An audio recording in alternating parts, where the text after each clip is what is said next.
Hello, let's talk about what the Westerners mean when they talk about a natural resources curse. And this term has been applied to denote essentially the fact that so many countries with natural resources have done worse than you'd otherwise expect. The most obvious example would be African countries. The amount of just gold, copper, oil. You look at Egypt in the north, you've got what used to be the breadbasket of the whole world. You look at Ukraine, again, what used to be a breadbasket for Europe is obviously not doing very well today. You look at, so many other countries, including the one that I'm in now, Indonesia. Again, so many natural resources, and yet is not able to compete necessarily with Singapore. So let's talk about that. Number one, if you have been paying attention, you realize that I've been cherry picking countries. Canada has a lot of natural resources. They're doing fine. Norway has more natural resources, obviously, than its neighbors. It's doing better than they are. United States, lots of natural resources, obviously. In fact, it's very obvious that if you have natural resources, you're going to be better off unless you are subjected to an outside power coming in and taking your natural resources, or essentially primarily deploying them for export.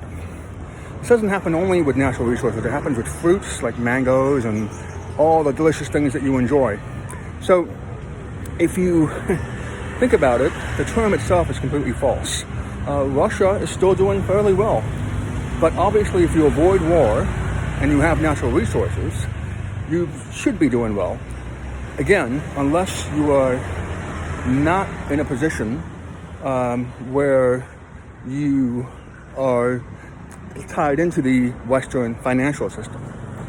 So if you're tied into the Western financial system, and again, this is where Russia becomes an interesting example, because it is doing relatively well, especially compared to its neighbors. You'd expect that, having had an empire fairly recently. But again, you can see right away that the very term itself is misleading. And that's something you want to think about when you travel to other countries and you ask yourself, well, why is it these people are so rich and so nice, and yet, can't seem to compete with other countries? And in fact, just remember, you probably wouldn't be there if they couldn't compete at all. You're there because of a financial advantage that's given to you due to what a lot of people call exploitation or colonization.